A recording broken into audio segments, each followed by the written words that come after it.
Hey everyone, welcome to this week's Weekly Crop, and in this week we are talking about this guy, the Blackmagic Pocket Cinema Camera 4K, a very talked about video camera. It doesn't do any photos, so that's why I say video camera. One of the things about this camera that you're going to find is that there are millions of videos now and reviews about this camera online, and a lot of them are really, really good, but they're quite extensive, as they should be. If you don't have that kind of time, what I want to be able to do for you is tell you basically what all of those videos are saying in a very short, compact period of time. Now, this camera, one of the great things, of course, that in the lineage of these cameras is the ability to record raw internal. And with 4K, we've got about 11.5, 11.6 stops of dynamic range with this camera. When it's been tested online, various different sources. So it's a pretty good dynamic range when shooting raw or in their flat profile. But one of the great things about this camera is not only that it records raw internal, but that you can bypass the CFast card, because CFast cards are hyper expensive. They're not cheap at all. And you can go around that route by simply getting a USB-C style flash drive that will then record directly onto there. So you're going to save a ton of money in your media storage from that perspective. Now, there's a downside to this, of course. The downside with this camera is, even though it uses the new LPE6 Canon batteries like this, so we've probably got a ton of them around your home, the batteries don't last that long. Whether you're shooting raw or ProRes, they tend to last anywhere between 20 to 40 minutes. I find 40 at the max. I was really surprised at how fast the batteries drain. When you add that external recorder, your batteries are going to drain even faster, because now it's having to power that other recorder as well. So one of the great things, and I don't have it here to show you, but you should look it up online, is the new Tilta Cage for the Blackmagic Pocket Cinema Camera, because what they've done in that cage is they've created another holder here that fits in a Sony battery that can now power this camera for a really, really long time. So the same sort of batteries that you might find used on the back of LED lights, or similar to what you'll find in the FS5, FS7, very similar to that respect. So a huge amount of battery life, and some of those batteries even come with P-taps on them, so you can run external devices. And this is another issue. So you've got this beautiful display on the back with this camera. We've got this beautiful 5-inch monitor that this camera has. The downside, of course, of this 5-inch monitor is even though it looks like it should come out, it doesn't come out. It doesn't move. It doesn't tilt or pan in any way. So if you are doing some low shots or up high or off to the side, you really have to get in line and crouch to get in line with the camera. Especially if this is going to be on a rig, you no longer have access to seeing this if the camera is going to be about here. So you're going to need an external monitor.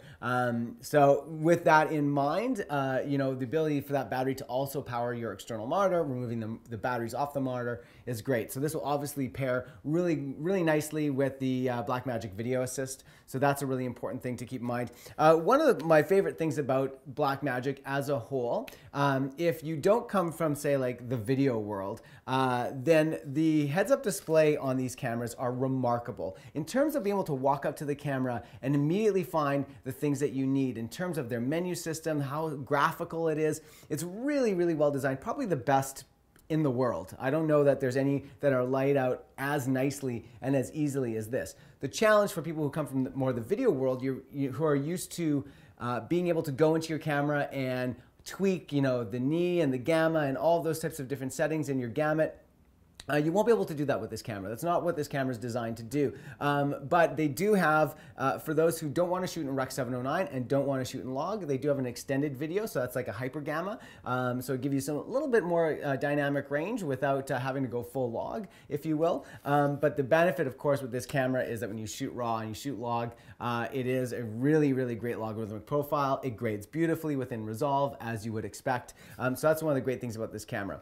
I'm going to tell you one last thing that I really love about this camera, and that is the quick buttons here. When it comes to using external monitors, when it comes to using a lot of cameras, the first thing I like to do when I go into the camera is set up some hot buttons. And with this camera, they've done it really, really well, where you can assign these buttons to a variety of things, but one of the most popular things you can do is assign one for false color. So you can click false color on and off, which is just like really amazing, and the LUT on and off. So in terms of being able to analyze your exposure through false color and through your LUT on and off to really see what the camera's doing, it's like instant. Whereas a lot of other times you got to go press a button and press this and then get to this and to turn that on. You can do it immediately with this. So super, really intelligent design. The camera's a little bit bigger, obviously, than the last one. It's a lot bigger than the last one. But it fits really nicely in the hand. The only thing you need to watch out for is, even though they have both right and left channel audio, that if you've got long fingers, there's a good chance that your finger is going to rub up against the right hand side one here, and if you're holding it like this, then it's definitely going to touch the left hand side one. So you're not going to use that audio necessarily for anything very high fidelity necessarily. It's more just scratch audio, but if you do want to use it for anything, just be aware that your fingers might be touching the microphones here. But speaking of the microphone, where you find your HDMI connectors and all this sort of stuff off the side, this is where your external hard drive is going to plug in.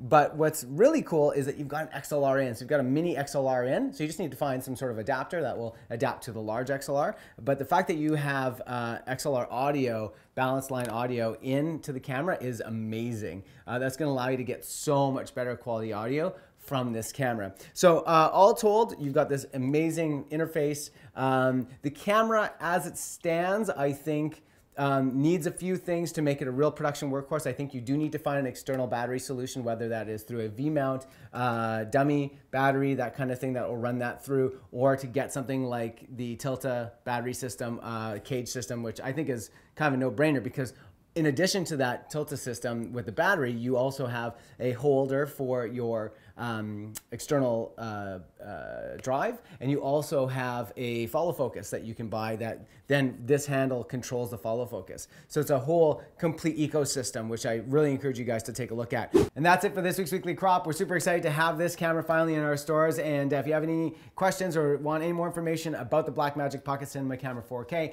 please, as always, visit us at vistek.ca, give us a call, or visit us in any one of our stores here in Canada. And that's about it. And remember, as always, to please subscribe to our channel and like us on the Instagrams and the Facebooks and the Twitters, and, you know, comment. I'm sure you've got lots to say about this camera. I hope I covered everything that I wanted to cover. Happy shooting.